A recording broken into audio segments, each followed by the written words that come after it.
All right, now we are Yeah. recording. Thanks. Thanks, Joanna. I am very excited to introduce Alison Lerner. She is a licensed clinical social worker and she provides counseling for parents and families. She supports parents with strategies that encourage deep connection with their children and bring more ease and delight to being together. So, without further ado, I'll let Alison do the talking, and we're excited to have you. Thanks, Alison. Oh, thanks so much. Um, oh, it's so good to be here. It's so good to be here. I just want to start with a moment of appreciation for the work that you guys do with Hive Family Collective. That parenting is like such an undervalued and really unseen job in our society, and we just need the connection and community so bad. And so I'm just really happy to be here, and just I'm so thrilled at the work that you guys are doing.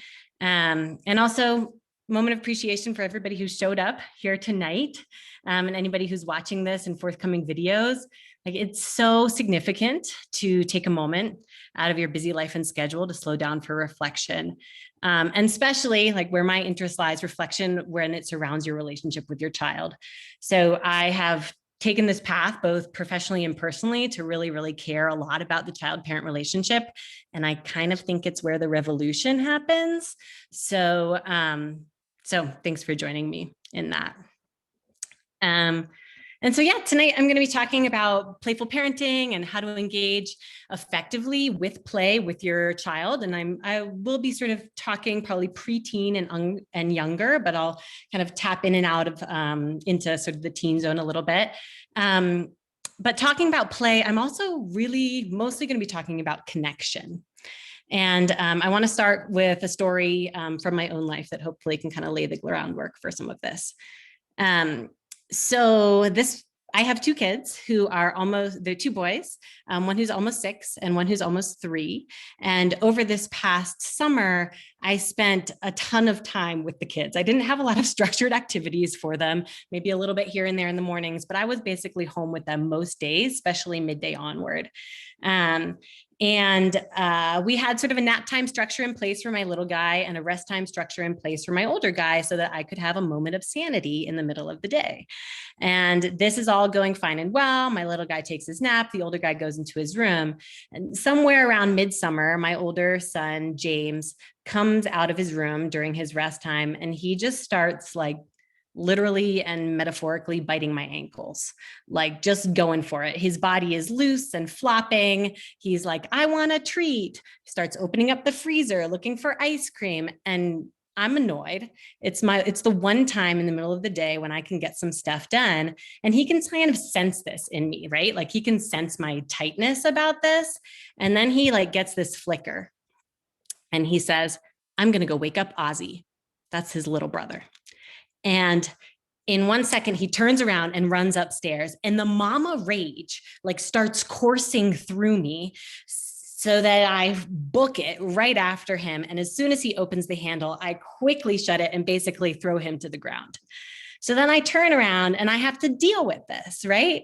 And in a moment of such rage, like you kind of can feel like you could throw a kid out the window, which I do.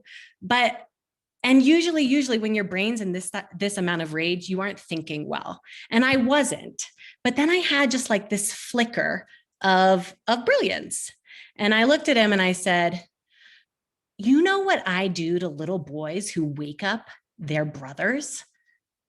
And he kind of looks at me and I say, I give them 10,000 million kisses.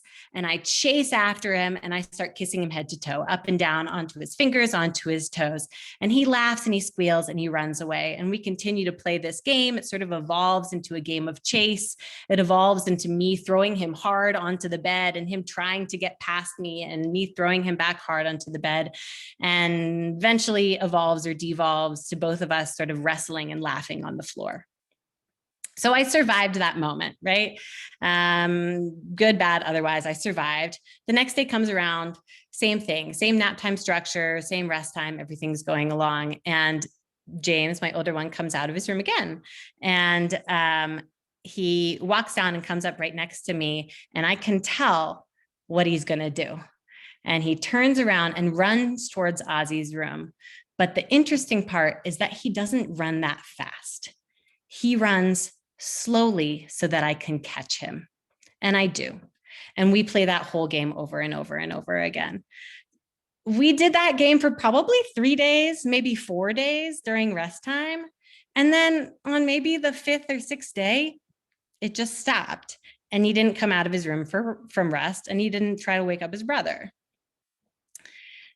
So I'm telling you this story because I think it really highlights like kids' need and drive for connection.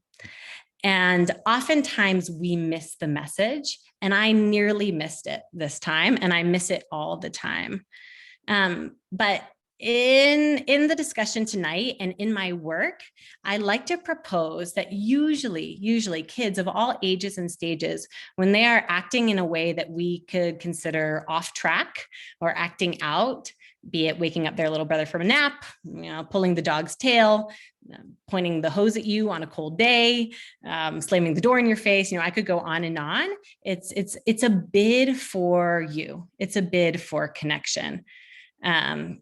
So it's a generous offering, and it would be really, really nice if like James had come out of his room and had come down and sat right by my side and had said like, hey, Mom, I'm feeling a little off and I'm feeling a little feisty right now. Like, could we play a game? Could I reconnect with you? But kids' brains don't really work that way. So I'd like to suggest that they're showing through this type of behavior that they need more closeness. And one way that we can bridge more closeness for our kids is through play and playfulness. So before I go any further, I just want to say that these ideas are not my own. They really come from 2 primary sources. One is an organization called Hand in Hand Parenting, and their founder, Patty Wipfler. They are an awesome resource, lots of free, supportive information and tools for parents. And I'm trained in their approach.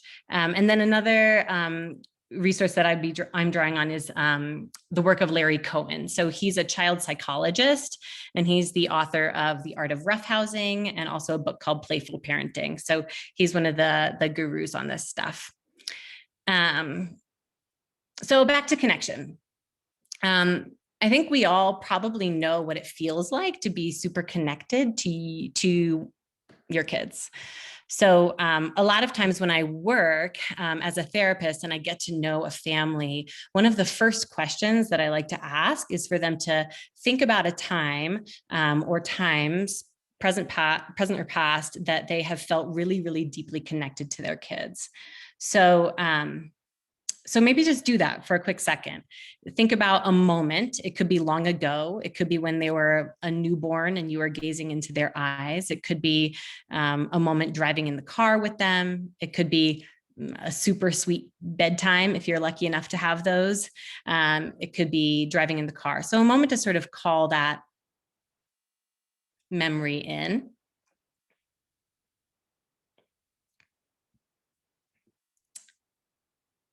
So think about how you feel in that moment.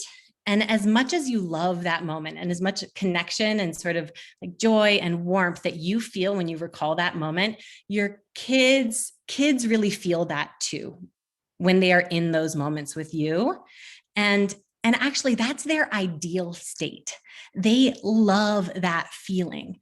They love the feeling of being in flow with you, of being cooperative, and they would be in that place all the time if they could.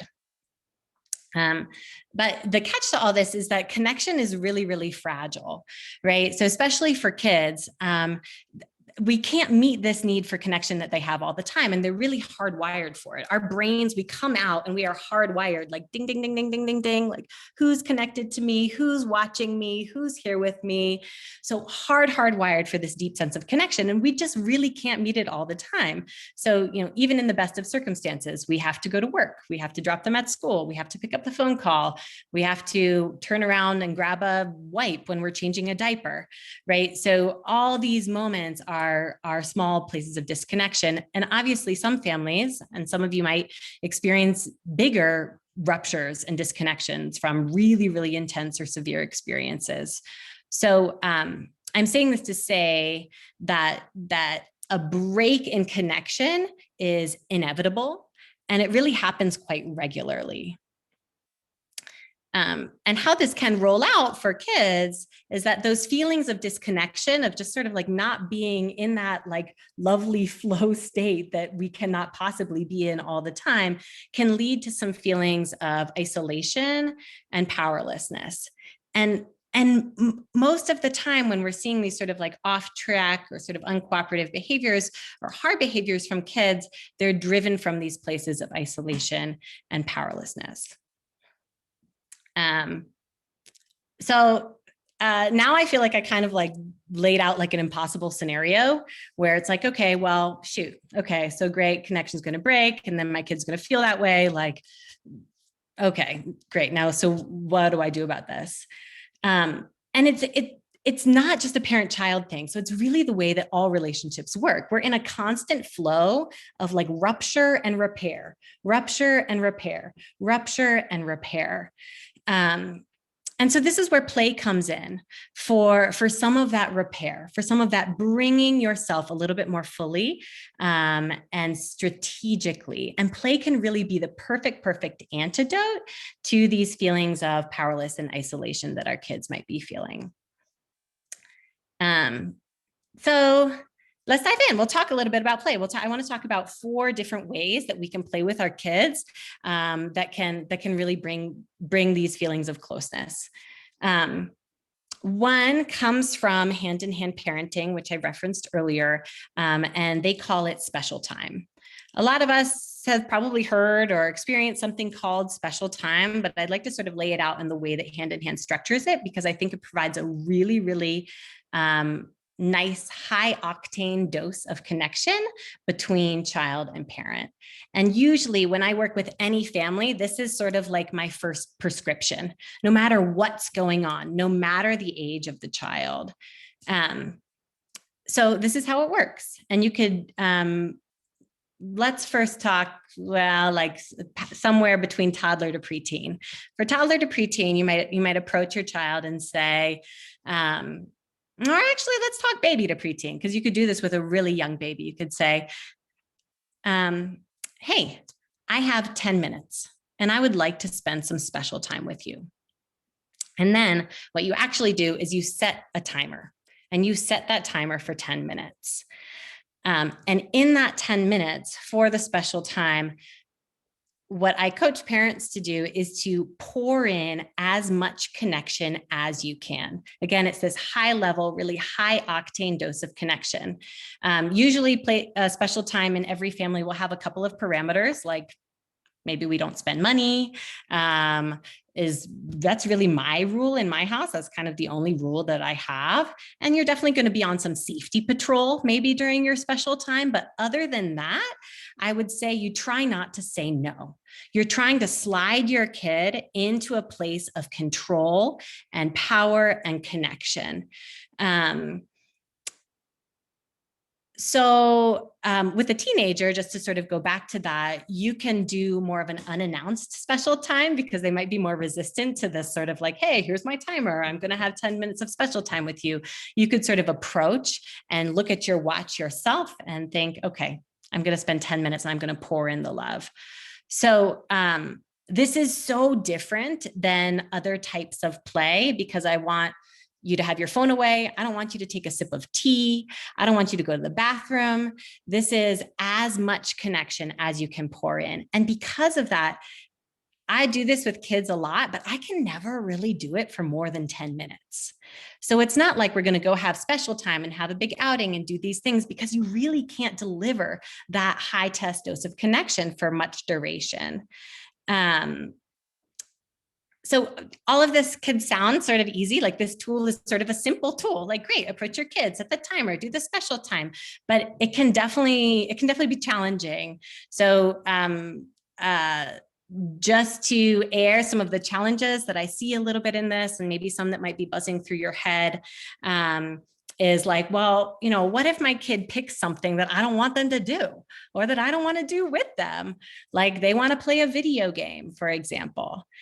And my response to that is like, kids use special time in the way, especially if you do it with some frequency, they will use it in the way that they need to.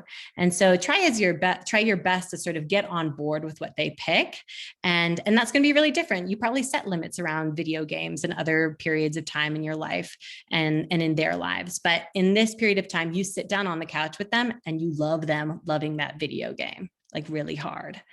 So that can kick up some feelings of resistance for parents for sure. And I've experienced that myself. Another sort of tip and thought is that when you first bring this into your family, your kid might look at you and be like, what? Like, we're going to do what? And you can sort of explain it to them in different ways. You could say, well, it's sort of a time when you're the boss and you could make me do anything you want. You could make me stand on my head in the corner if you like. I would do that. You could make me make weird noises and funny faces, and I'll do that. So you can sort of throw them some softballs if you want to sort of get the ball rolling. And that usually would get the ball rolling for a kid. I can't really talk about special time without talking about what tends to happen after special time. So after we deliver this really, really intense high dose of connection, and then ding, the timer goes off, it's very predictable to have a lot of feelings of upset come up for a kid. So I would say do this, especially when you first start practicing this at home, to do this when you do a 5-minute special time, when you really have a half an hour of time, and bank that half an hour for yourself and go in with the expectation that you're going to be spending a half an hour. The upset feelings that arise after special time are actually awesome. So if we are operating under the understanding that kids' sort of off-track behavior comes from feelings of isolation and disconnection and powerlessness, they're going to feel that really acutely when the timer goes off. And they're in such a safe, awesome zone to be able to express that to you if you can stay and listen with some empathy. So if so we're sort of, it's like a setup really for some of these feelings to offload. So it could feel like a big hurdle to sort of jump in on this special time, especially when I've warned you that this could not just be a 5-minute exercise, but it could be more like a half an hour. But to start to sort of play within your brain what this might look like, and this practice of special time is, again, just sort of like baseline prescription to give kids some of these feelings that they're really needing. So another way that maybe would be more of a tiptoe into some playfulness with your kids is something called play listening. And that also comes from hand-in-hand parenting. And it's using play in this really strategic way to slide kids into a powerful position. And, when we think about it, kids, especially in that preteen and younger stage, have such limited power and control over their lives. I actually put my almost 3-year-old in the car today. And we had talked about the fact that we had swim lesson today, but I put him in, and maybe I didn't mention it as we were going out the door. I put him in the car and we start driving away and he says, "Where are we going?" Like that level of lack of control in their lives. So this type of play helps to slide kids into this position of power, of being really powerful and really in control. So let me give you an example. This is sort of best described in examples. We could take maybe your classic game of like chase on the playground. Say you're at the playground with your kid and your kid's like, "Mom, be a monster." So you're like, okay, that's my cue. Like, here we go, up off the bench. And you're like, "Rah!" And what I would do before I understood this tool of play listening, I would go after them and chase them and maybe bear hug them and like pull them to the ground or bring them over to my little hideout where the slide was or something. But if we flip this just a tiny bit and use this play listening approach, the monster would be sort of a buffoon, would be sort of a clown, would maybe be kind of like baffled as to how to even chase. Maybe you chase them and you almost catch them, but they just slip through your fingers and get away. Maybe as the monster, some gunk gets in your eyes and you suddenly can't see. And then that gunk gets on your hands and you start slipping all over the place. And if you slid into this kind of play with your kids before, you've probably seen gets like the biggest laugh because they make so many mistakes all the time, right? And it's just so awesome to see, especially their parent, in this sort of like messy mistake making place. This type of play and this play listening is also really great for younger kids who require lots of like reminders and help in going through daily tasks, and often where we're in charge and we're giving lots of reminders. I don't know about you guys, but like toothbrushing is sort of a battle in my house, can be sometimes. So an example there would be turning into the most proper and highest esteemed dentist. And I've done this with my kids. Again, when I sort of get tight about brushing your teeth, I'm like, brush your teeth, brush them now. That chooses me. Okay, Allison, I need to switch gears here. And so I've turned into, I am the dentist. Give me your teeth. And then I'll grab one of their feet and start brushing their toes. Oh yes, this tooth is so clean, so very good, so very good. I let the toe go, I turn them over, I start brushing their ear. And this just brings some lightness. And then before I know it, their mouths are open and their teeth are brushed. Those are just sort of two examples, and for the interest of time, I'll sort of move ahead to the different tools and techniques, but we can kind of revisit too if folks want to sort of problem solve different moments to use this style of play listening. But the general tenets of it are to be sort of more of the mistaken buffoon and to have your child really be the expert.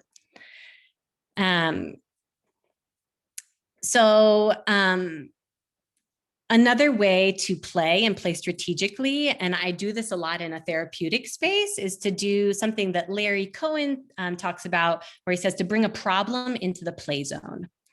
So I think we often get in sort of snarls about different things in our family life or with our kids. So maybe it's brushing teeth, maybe it's getting dressed in the morning, maybe it's sitting down to have a conversation after they've come home from school, if they're an older child, or maybe it's eating their vegetables, right? So a way to bring the problem into the play zone would to approach them and say, let's take the example of eating dinner, for example.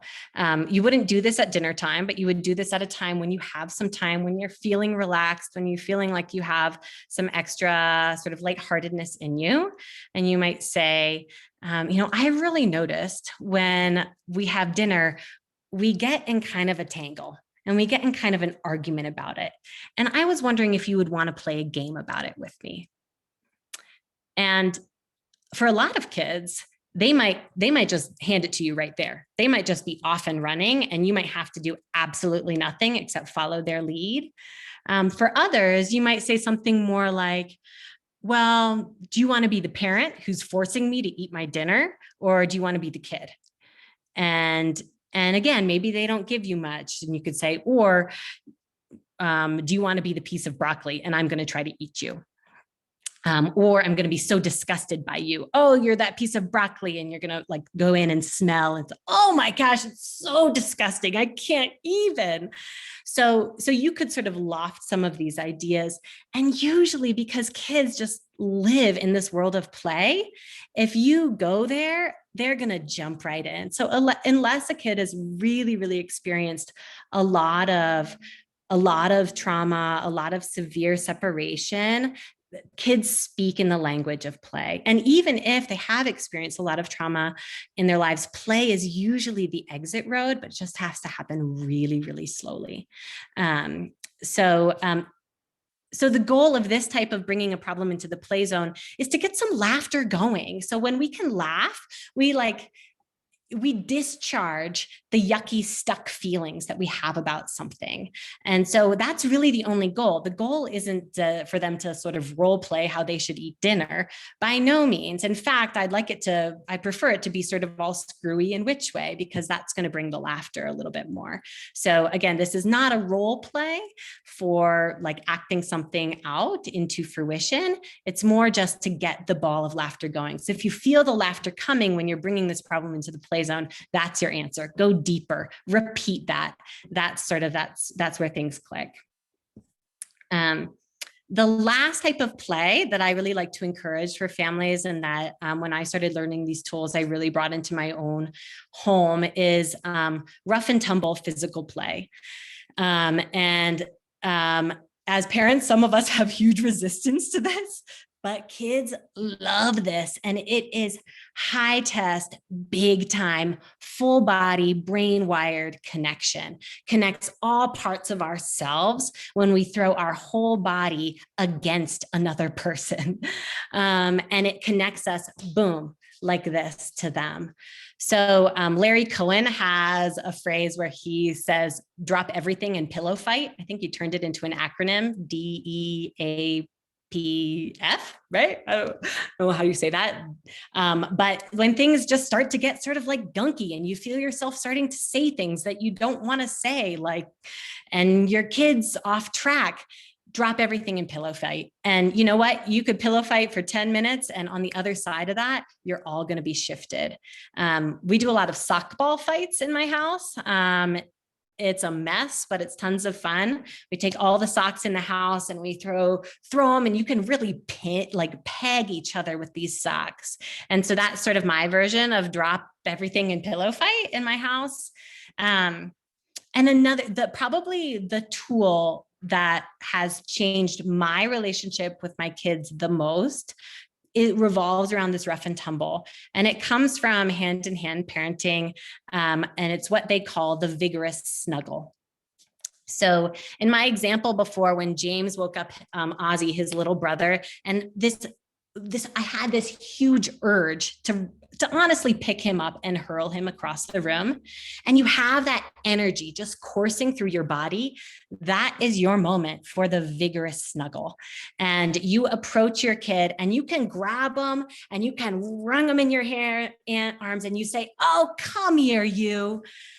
And that discharges that feeling. It brings them close, and you might see where things evolve from there, right? But that feeling that you have in your body when you have big emotions moving through, it doesn't just it doesn't just dissipate, right? Like that you can bring that feeling into an experience of closeness with your kid with some of that rough and tumble play. So I've talked about these sort of 4 different ways to maybe bring some play and playfulness into your family life. And just before I close, I want to talk about a couple of other things that tend to come up for parents when I bring this up, when I work with families, and definitely things that have come up for me as I started to think about these tools. And especially once I became a parent myself, I had more resistance to some of these ideas than I did as just a therapist without kids. One is that this form of sort of response, especially to off-track behavior, really bucks up against the way that lots of us were parented, right? So we sort of that's why the parent-child relationship is so complex, is that we have these multiple layers of we're parenting our own child, but all at once we're also sort of re-experiencing our experience of being parented at the same time. So a lot of that comes up and can bring some resistance to this, which is totally valid and really real, and just sort of want to make room for that. Another piece of resistance that a lot of parents bring up is this is not really the way the real world works. The real world is not this playful. It's not this empathetic. It's certainly not this generous. And my response to that is, so for all the more reason that they should get that level of playfulness and generosity at home.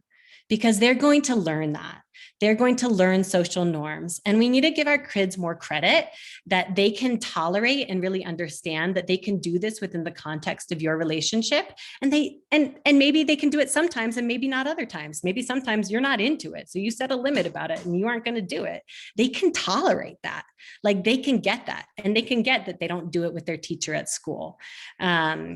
So that's sort of another common concern.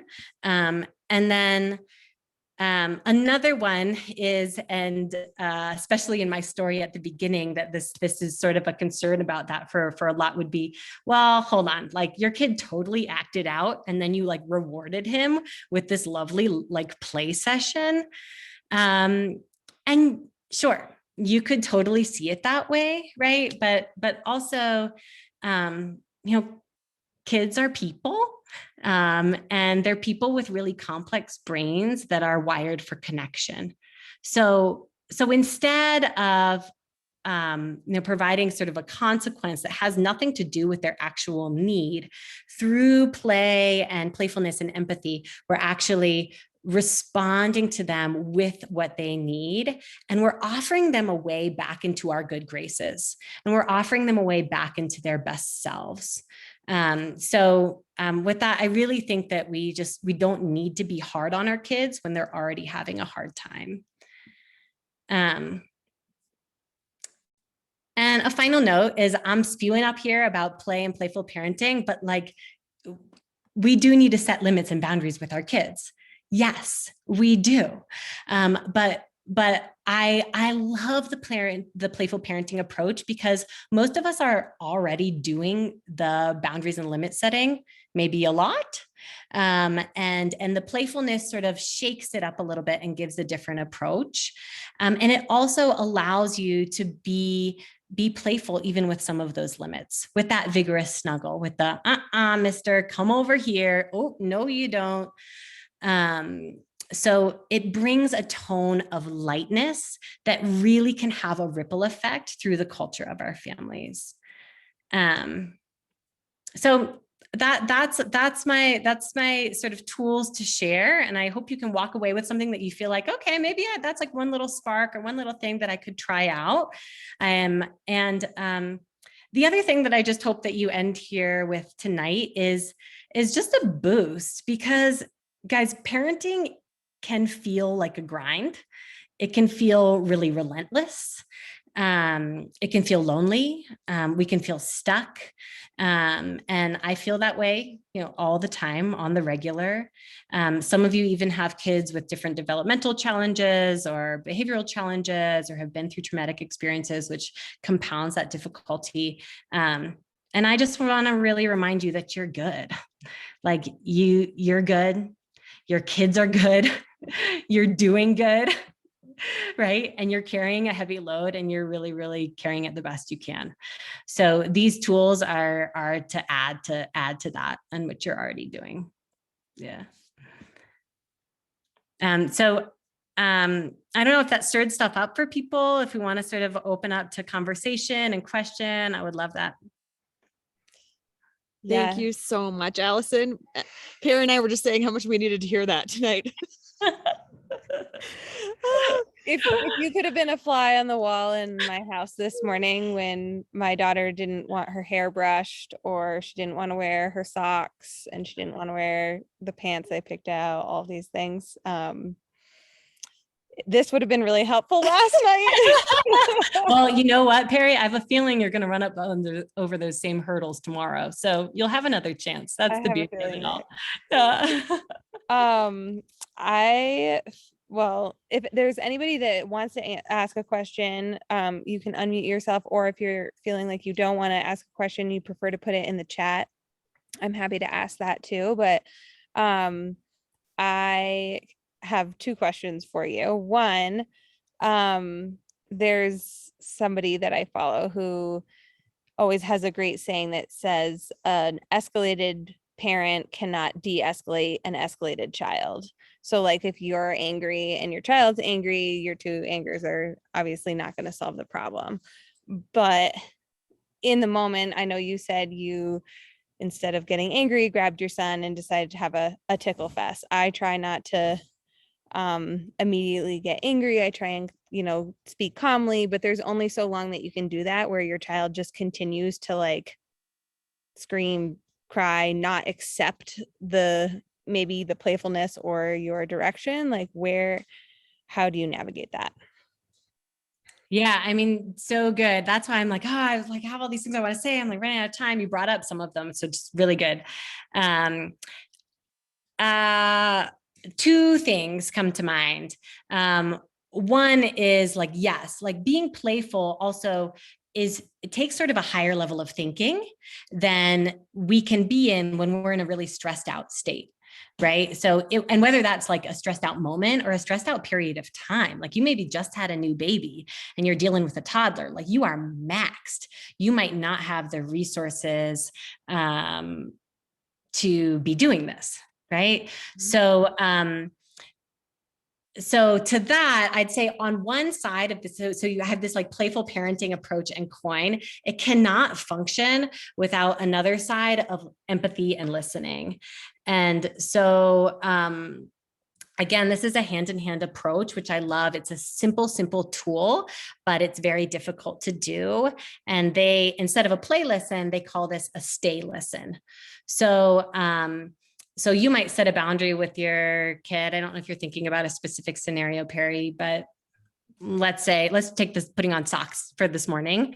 You maybe you take a stab at the playfulness and you're like, oh, I'm the expert of getting dressed. I will put this sock on your foot and slide it onto their ear. And they're just like not having it. And when a kid's not having it, they're like too deep in the hole. So like playfulness can happen. Like I'm trying to show like a deep well here. Playfulness can happen when a kid's like sort of like towards the maybe top half to quarter of the hole. But if they've gone really deep, playfulness probably isn't going to dig them out because their brain's offline. Like their brain is not thinking. So the stay listen tool is to set that limit. No, honey, it's time to go to school. We're going to put on our shoes as best you can without harshness. And then you stay there and you let them express that feeling of like whatever is coming up. And you aren't going to name the feeling. You aren't going to say, oh, you're really upset because I didn't know. Like you don't really know, actually. It's probably tapping into all these yucky feelings of powerless and isolation and all these things, especially if they're really deep, and that playfulness is not going to help.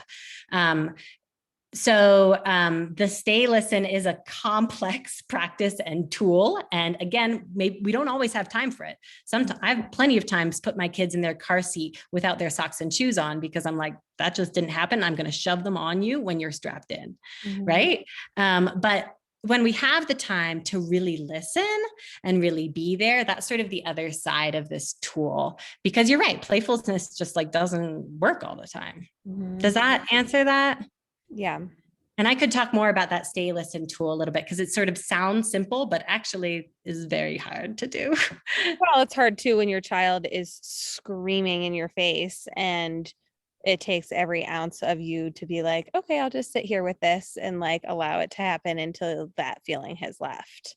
Yeah. And to that, I say too, like, us parents need to take care of ourselves. So honestly, like if like that's my ideal, I would like to stay there and listen because her feelings are valid and I really want to be connected in this moment. But you like are tapped and you don't have it in you. You can look at her and say, I hear you. This is hard, but I just can't listen right now. I hope I'll be able to listen a different time. And then you pick her up and you shove her in her car seat because you can't, right? You can't. So, but be transparent about your limitations to listen and your desire to listen, right? So you can just say, I just can't right now. I need to take a break. I'm going to go to my room, and you can shut the door to your room and let her and not be with her for that moment. And that's fine, right? Guess what? You're going to have another chance to listen to that upset later, right? You didn't miss the boat. It's coming back. I don't know. No, definitely.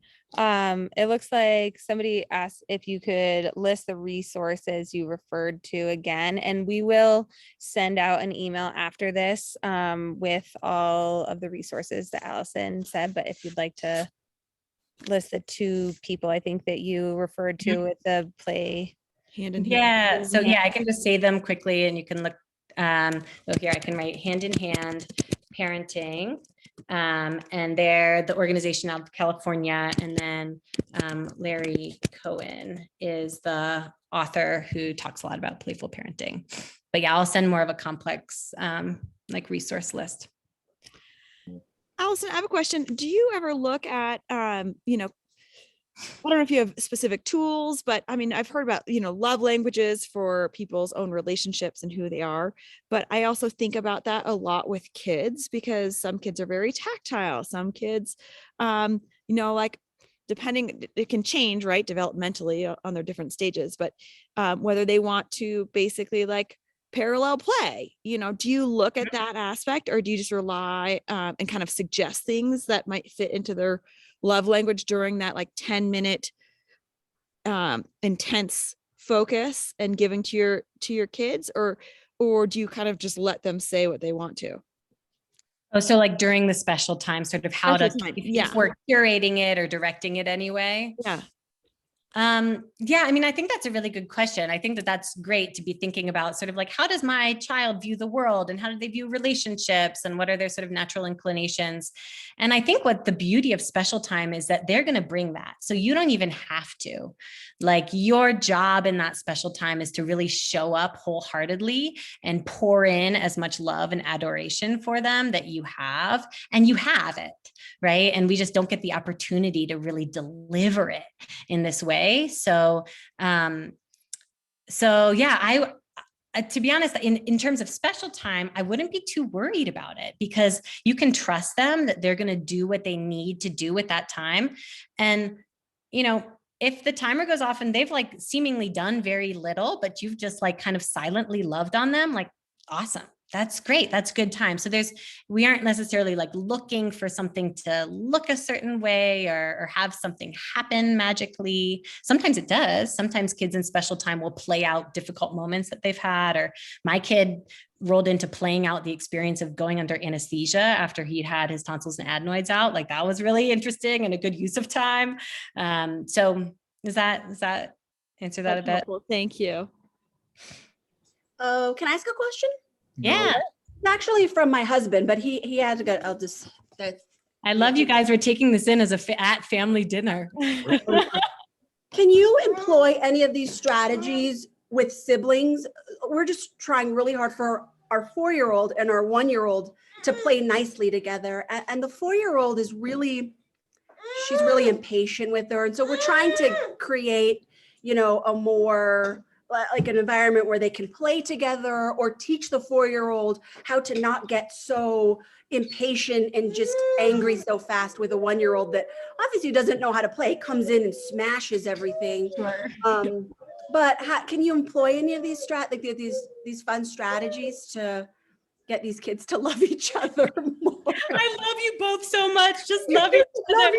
Yeah, I mean, Vanessa, all I have to say is like you're dealing with like one of the most triggering and really difficult areas of parenting because it's so hard when you see your older one whack your younger one. At both you want to like, you know, your kids are in the background, but like you want to go there with one, but then you feel so protected. Like it's a huge rush of emotion. So just props on you for trying to untangle within that. It's really, really hard.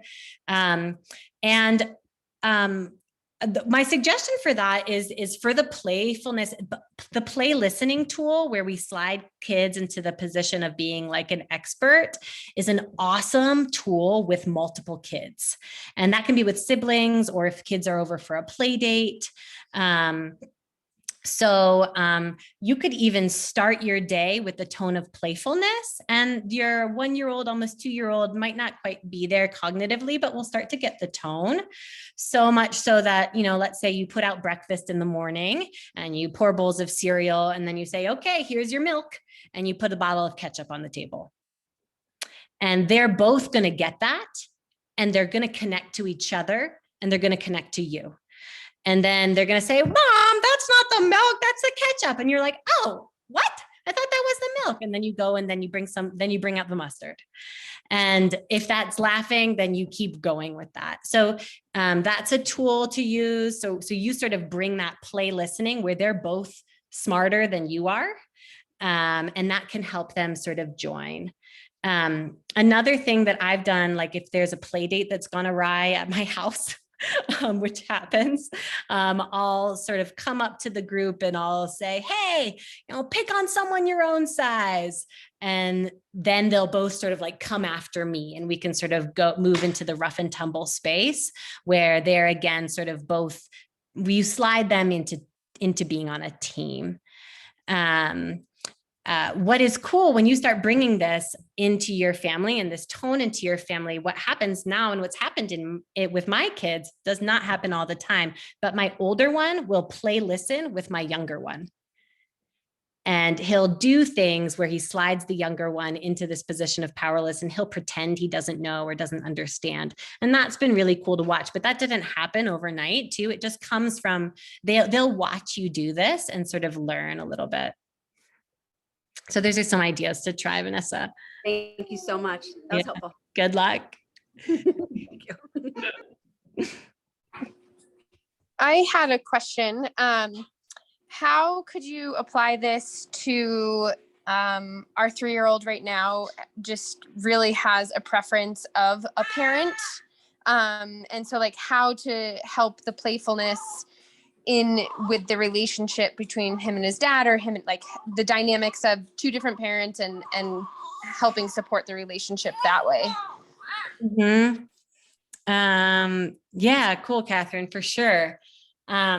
I mean, one is sort of similar to Vanessa's question, is just sort of like bringing this tone in from both parents will sort of, the kid will sort of get curious. Oh, what's that one parent going to do with that? Oh, what's that other parent going to do with that? And it'll sort of like spark and bridge connection. This also sounds like one of those sort of how I referred to, sometimes we just like get really stuck in sort of these like emotional tangles that are difficult to get unstuck from. And if this has been going on for a while and feels really stuck, it could be one of those situations where you do this sort of slide the problem into the play zone, where you can really name it for the kid. And a 3-year-old can really get this, where you or the other parent could say, hey, I've noticed that like when I go to pick you up from school, we kind of have some difficulty with each other, and you take ownership from it. Whenever you bring this to a kid, like you slide the problem into a play zone, you taking some ownership too. And you do have ownership too, because it always takes 2 to tango, but you don't say like, you're having a problem going with me after school. Right. But then you could offer some suggestions for just kind of loosening that up a little bit with play. The other thing that I'll say, Catherine, is that this could be where, just with Perry's question, where if it is really stuck and really deep, it could be more where this kid can't access play around it, and or where your child can't access play around it. And so you might need to set some limits around it and let them really, really, really offload those feelings, and let them cry and wail and be pissed and be angry for as long as you can tolerate, and just do that in little increments for as much as you can tolerate. And that will start to work and sort of chip away at the problem, like the snarl over time. And that's hard work. And I would say you give yourself months to sort of work your way out with that, if it is that deep. So I kind of threw a lot of tools. It's so common that this happens. The last one that I'll say is, again, my first prescription is special time with both parents, each parent doing some special time. And if that child says, I don't want to do special time with you, it's still their time. And you still pour in the love and the adoration and connection during that time. And they'll feel it. They'll start to feel it. Awesome. Thank you. Yeah, we just added another little to our family. And so I think there's a lot going on surrounding that. So that's really helpful. Thank you. Yeah. I have another question for you, Allison. And you kind of touched on this a little bit with like being tapped out and not necessarily always having the energy or capacity. But I'm also not a great playful, like it doesn't come naturally to me to be like a creative, playful, like I would never think to put a bottle of ketchup on the table and call it milk. You know what I mean? Like, it's just like I'm so tapped out. I don't have the energy to do that. So what are some ways that you can like kind of tap into that creativity that might help if you are not just naturally a playful parent? Yeah. Yeah. I mean, so I talk to so many parents who bring that too, because we really weren't like, a lot of us weren't really raised with that culture, or so it can feel really foreign. I mean, the one thing to say is maybe a little tangential to hitting the question on the head that I'd like to suggest for all parents is to get adequate support for yourself. So parenting is so hard and so unseen. It's like akin to like having a hobby or something like in our culture. So to get some more support for yourself as a parent. So be that like spending regular time with a friend where you can dish and offload some feelings of frustration, attending the, Hive events where you're connected to other parents and you get a boost. So doing stuff like that as just sort of the foundation. And when you're starting to feel like you are more well-resourced as a person emotionally, some of it will come more naturally too. And then the other thing that I'll say that is maybe like a boring answer, it's like practice. So now you can put the ketchup on the table. Okay. So now you do that. The next day you put the barbecue sauce. Like you can iterate from some of these ideas pretty easily. And the more you do it, the more your brain's going to start to fire. And I'm so jazzed about this tool because it lights up not only sort of the relationship with your kid, but it lights like our drive for creativity is innate to our humanness. And and as parents, we don't necessarily have time for our creative projects, but this like lights that creative fire if you can sort of make room for it. So practice and give it a shot. And you might flop also, and that's fine. Like your kids might be like, wah, wah. And you just say, oh, sorry, I was just trying to be funny. And then you put the milk on the table. Yeah. Well, thank you so much, Alison, and everybody who's attended tonight. We are at our kind of time limit, which we like to abide by for parents and their needs. But we, as Perry mentioned, we will be sending out a follow-up email with resources that Alison has mentioned and that she will create for you guys to be able to reference. The other thing, Alison, is I'd just love for you to just say how people can find you too. Oh, that's great. Yeah. I will can I send out in the email? I'll send out my website. Yeah, of course. Yeah, for sure. But it's just beforehand if you wanted to let everybody know. Yeah. So let me put in my email. Melody, did you have a question before we? Melody, I just realized you were here. Melody. Okay. He's dealing with a kiddo. So that's my email. And that's a great way to get in touch with me. And then I can send out is that good? That's great. Yeah. I just wanted to give everyone an option in case they needed to get in touch with you beforehand. But yeah, perfect. I would love that. Yeah. We so appreciate your time and your expertise. I mean, it's been, even if we've implemented these strategies prior without knowing that we have, it's always such a nice boost to get that direction and inspiration to be reinvigorated to incorporate these. So thank you so much. I know Sarah would say thank you as well. She is yes, now I'm here. Yay! Thank you so much. You are what a wonderful evening. Thank you very much.